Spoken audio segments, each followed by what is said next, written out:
Hi, does your stepchild sit in the front of the car and expect you to sit in the back?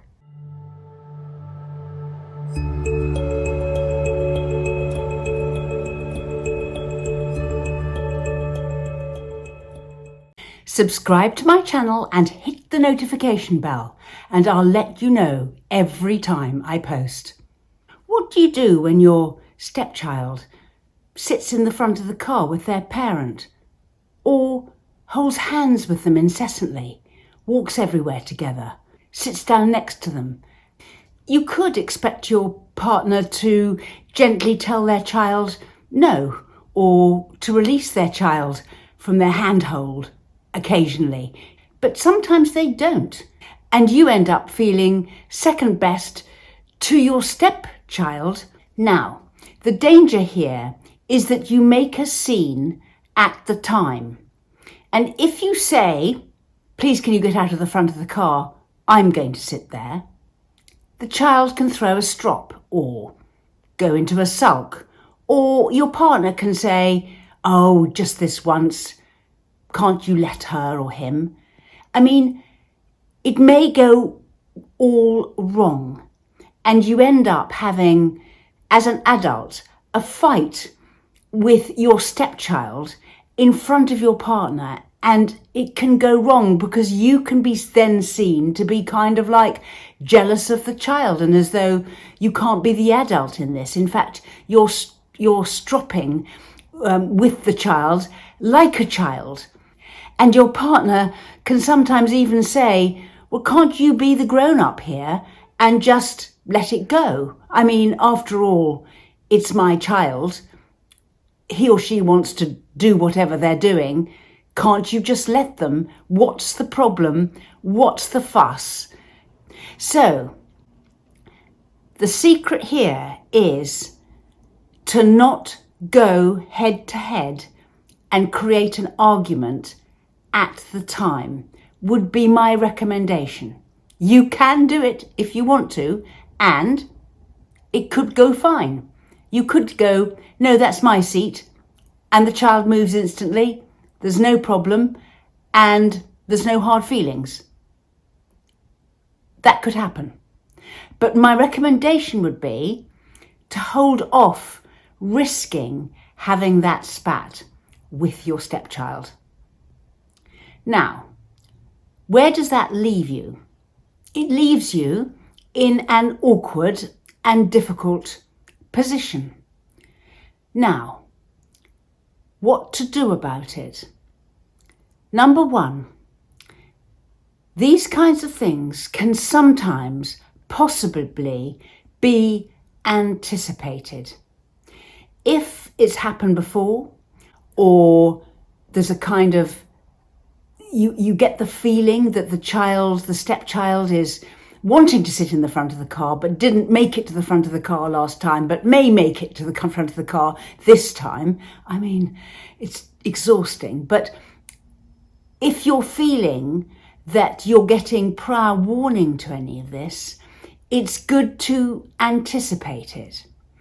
And I'm talking about doing things like organising the seating at a table, a dinner table, where the child can be told where they're sitting in advance of the meal. I'm talking about maybe booking cinema tickets and getting the child to know what cinema ticket number they are in before you get to the cinema. Or it gives you the chance to tell the child in advance of even leaving the house to get in the car that you will, for some reason, be sitting in the front, helping with sat nav, for whatever reason. And the child is given prior warning that they're not sitting in the front of the car. Another way is to talk to your partner about the potential problem and ask them to help you and to tell the child. Sometimes they can't believe the minute detail that this has gone to, and they say, "That's such a small thing, can't you just ignore it?"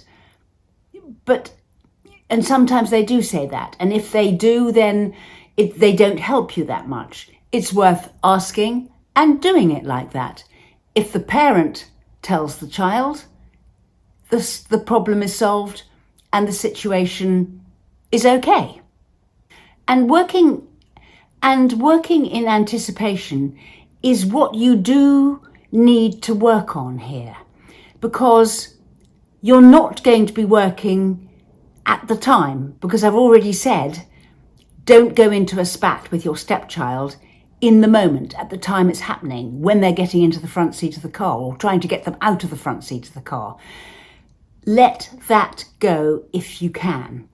So you're always working in anticipation of the next time and getting the routine changed, so it's a bit less that the child jumps to sit next to their parent or holds their hand or sits in the front of the car as a matter of default, but gets to learn the new routine and the new normal. And that's what you're aiming for. And you do just need to anticipate things before they happen a few times until that routine becomes settled. There can be some more creative ways of solving this problem too. Maybe with the child in the front of the car, you go by separate means of transport. You take your own car or go another way. Or maybe you do the driving.